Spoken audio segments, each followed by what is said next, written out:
Well, hello there, folks, and happy Monday. I'm so glad to be back here with you as we continue our year of self-care. I don't know about you all, but I have had such a good time thinking about all of the wonderful ways that we can support ourselves to help ourselves thrive. Did y'all know that there were so many ways, and we're not even done yet, though we are sliding on home to the finishing line, but we've still got a few cards left. So let's see how we are going to be practicing self-care this week.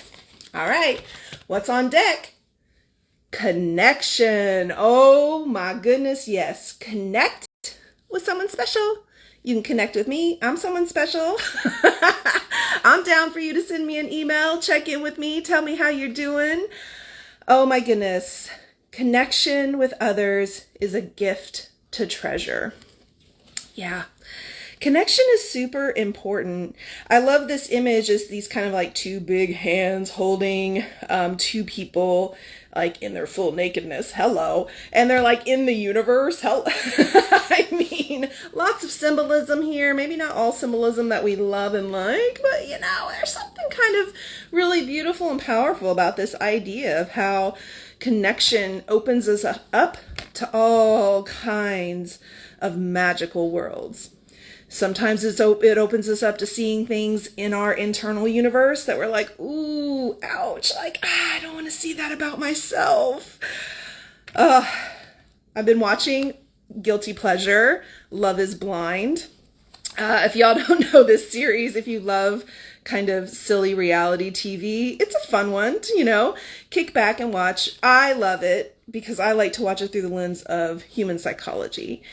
And it is so fascinating to watch how people, when they have stripped away everything, they're put in these little pods and they can't see each other at all. They can hear each other and they start to build connections and relationships. And it's just purely on their conversation. That's it. No body language, no eye contact, no visuals. And the premise, of course, is that they fall in love, and they do. And then they propose, and then they're on this journey towards marriage in a very short time. So like, that part's kind of silly. But it's really fascinating to notice how once they're out of these pods and they have friends and they have life and they have bills and they have schedules and they have work and they have phones and social media, how the relationships begin to wobble. And you start to see, oh, there's that person's weakness. Oh, there's that person's trauma. In the last season, season 3, there was one guy in particular had been very much burned by a past relationship. And you could just see his anxious attachment coming up, his fears of abandonment coming up again and again in the relationship. And, kudos to all these people. It's very vulnerable to like put yourself on TV and like let all of yourself be seen and judged. Okay, where am I going with this? Bottom line I'm saying is that connection is this powerful source of love and reassurance and can be a place of validation and comfort and nurturing. And connection is also a place where we grow. I think what's really true is that we can be sitting on our own, reading our books, watching our YouTubes, listening to our podcast, watching Instagram lives, scrolling through the TikTok or the whatever, and be catching information. And that can be supportive and helpful. But I think that true transformation and healing always happens in community, through connection. And this is one of the reasons why I poo-poo anybody who says you have to love yourself before you love someone else. No. You have to be on your journey to loving yourself. You have to be aware of where your hiccups are, where your triggers are, where your obstacles are, where your limitations are.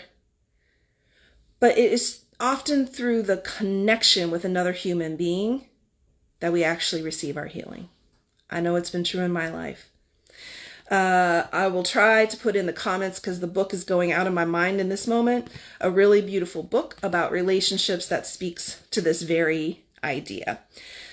So creating connection Not always an easy thing to do for those of us who've experienced sexual trauma. I mean, hello, we were extremely harmed by someone we probably knew, loved, and trusted, and they broke that connection, and they caused us to begin to question. You know, for most of my life, I really questioned connection. Is it safe? Can I trust it? Should I be vulnerable with this person? Well, people are always going to leave me anyway, so why even bother? So I know that there are things to overcome in the world of building relationships, friendships, but it's doable. I've seen people in my life and in my work go from such isolation and disconnection and loneliness to having really thriving, beautiful communities.